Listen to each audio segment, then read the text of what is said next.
In this video, I want to discuss the steps and procedures that I go through to make sure that my car is ready for the track. Whether it's the morning of at the track or perhaps the day before in your garage like I am now, these are kind of the basic steps that I go through to make sure that my car, the first time it goes on the track, is as correct as it can possibly be. So let's just pretend I haven't been to the track in a week and I'm getting ready to go to a club race tomorrow. So here's my car, took the body off, I leave the batteries unplugged. First thing I'm going to go through is servicing the rear diff. So to get the rear diff out, I'll go through and loosen up the left hub. It's this guy. And then be mindful of hub bearings, pull both sides out, and here is your ball diff assembly. So for me, I made this ball diff service tray. I really like this. This keeps everything really nice and tidy. So I'm going to get the car out of the way for now, so that way we can focus on the ball diff. So, for example, the left hub goes in here, bearings go in the slots, got some axle shims.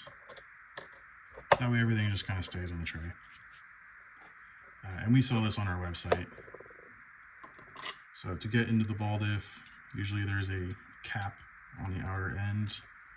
So you're going to go ahead and there's a set screw in here. You're going to loosen up the set screw, and typically there will be a little 2 or 2.5 millimeter pin. This cap will then pull off,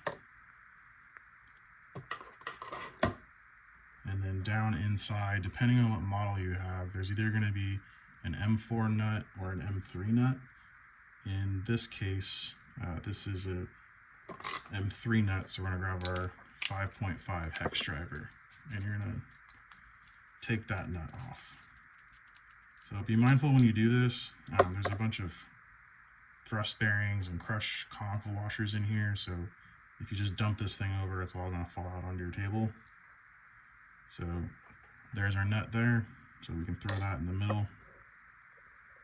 And then I'm going to pull this piece off and try and keep all of the internal thrust bearings and cone washers together. I'm going to separate the diff half, hopefully. Put this down here. So yeah, there we go. The disc then pops off, separated from the hub. We're going to put the hub in here. Disc here, I'm going to set it in the slot. Now you have a bearing, a locating bearing. It's a flange bearing in this case. I'm going to pull that off, put that in the tray here. And here's your spur gear. I'm running what is this? A 64 tooth Kimbrough 48 pitch spur gear. So I need to get all of these balls out, and they're sort of like popped into place. So here's your spur gear, nothing in it anymore, so we're going to put that in the center slot. And what's left? We've got a 1/4 inch bearing here and another diff plate there. So now that's just your bare axle. So let's get this stuff away. So then to clean these parts, nothing fancy. I just use brake clean. You can get it from your automotive store. So I just take a towel, just a little like hand towel, fold it in half, and I'll put a couple parts down like that. And this is just brake clean from like O'Reilly or AutoZone, and just give everything kind of a spray and just wipe everything down. You can flip it over, make sure that both sides are clean. And that's pretty clean, so we'll move on to the next part. So we can clean the spur gear in the same fashion. Spray it down. One thing I like to do with the spur gear, because there's so many grooves, is I take a plastic brush. You can use like an old toothbrush as well. and just scrub everything around. The reason you want to service the ball diff, or really any diff for that matter, with a pan car is because there's so much road debris that gets in there that it can actually start to change the characteristic of how the diff handles. So things like getting on power, going into the corner can all be slightly modified by having a clean diff versus a contaminated, dirty diff. So that's why I typically try and do this every day I go to the track. That way I always know what my baseline is. I'm never kind of wondering, well, maybe if I had cleaned my diff, if that's part of my maintenance, then I always know the diff is clean. So we do the same thing with the diff balls here. We can kind of grab them, stick them on the towel. These are ceramic diff balls. Most diffs run just like carbide, which are totally fine. I find the ceramics are typically a little bit smoother, or a little bit, there's a little bit smoother of a diff action. They don't have quite as much static friction. It's a harder material. The one drawback to ceramic is that they can slip easier, so you tend to have to run a slightly tighter diff setting. Okay, so basically that's everything clean, or as clean as it kind of needs to be. We got all the major road rash off and grime. You can see it here on the towel. So we can go ahead and start reassembling this ball diff. So for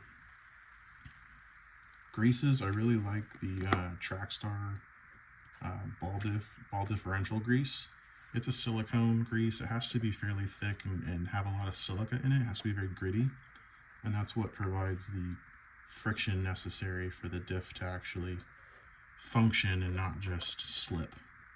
If you use something very slippery, the balls will just slide on the discs and you won't actually be able to put down any power. So it's important we use something with a lot of grit and silica in it. To keep this plate onto the axle shafts, I typically just put a skim coat down like that, and there'll be some locating tabs, and you just stick that over, spin it around until it kind of falls into place like that. And then with the remaining, I usually just cover the gear, so something like that. So we can do the same thing on the other side. Just be mindful, there's a bunch of stuff still in here, so you want to try and keep that all together the best you can. So I'm going to do this a little bit backwards. Cool. So we can go ahead and stick that guy back in there. Next thing I'm going to do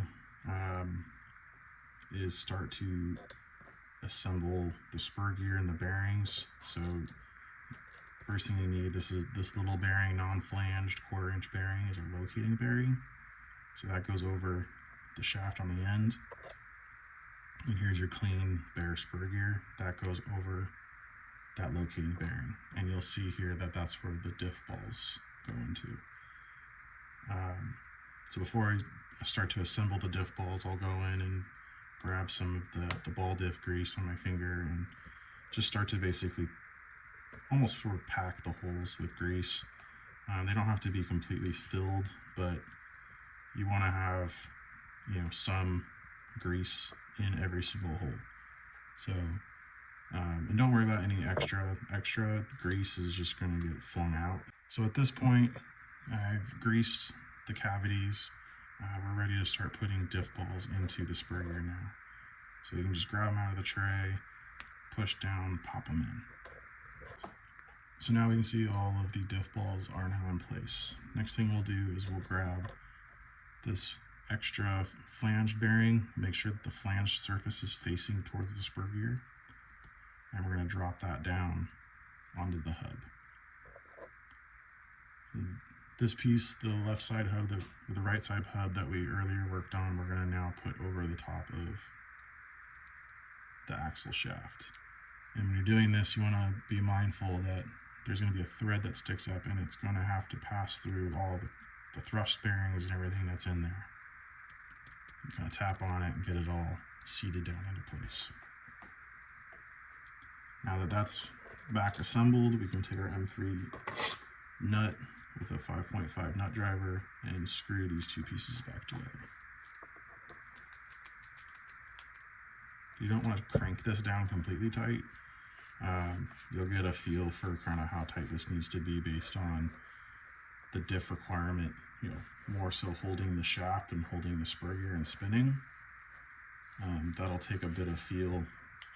It's not really a good way to measure it, unfortunately, of what actually is required. It's more of an on-track feel. I can show you sort of a quick test once I get the car put back together. But this is close enough for right now. So now that this piece is put back together, adjusting this nut adjusts how tight or loose the diff is. There's not really a great way to validate how tight or loose this is with a physical measurement. There are some gauges out there, but I don't find them to be particularly consistent. So I'll show you a good starting point once we get this back installed on the car.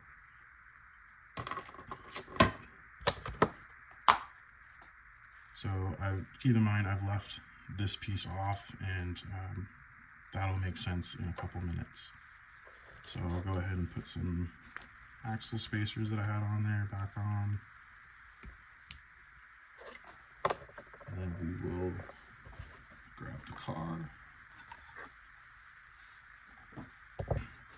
and reassemble the axle.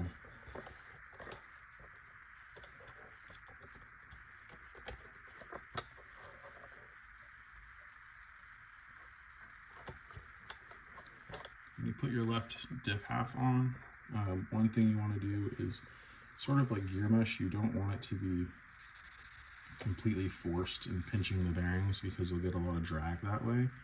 So you just want a little bit of a gap. And that will ensure that the bearings are allowed to rotate freely. And this is a clamping hub, so we'll just use a 2mm driver and clamp that back down to the axle. So if you've done this right, there should be a little bit of play left to right in the axle, and that ensures that the diff spins freely. So now we're going to go ahead and make sure that, can you see this? Yeah, cool. So we're going to try and get a baseline to see if this diff setting is tight enough. The way I do that is I take some rear tires. You don't have to tighten them down to do this. You just put them over each hex like that. And then sort of the trick is you hold both tires and you spin the spur, try and spin the spur gear. So in this case, I can't spin it, so I know that the diff is tight enough to not slip the balls. So that's a good thing. If the diff was too loose, if I held both tires and spun this, it would just spin. I would be able to spin the spur gear.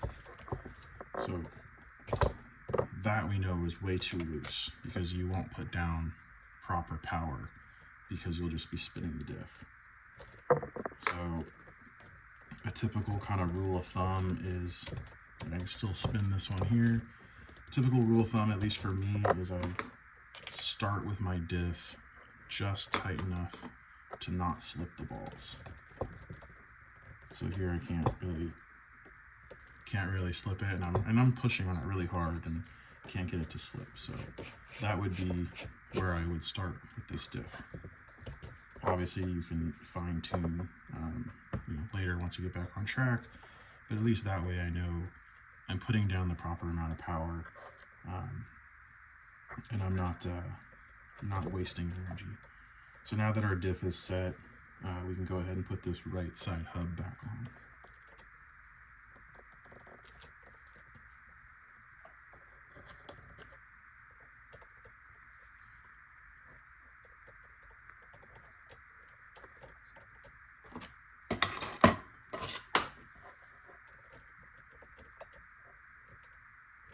Cool. Okay. So Our diff is now reserviced and ready to hit the track.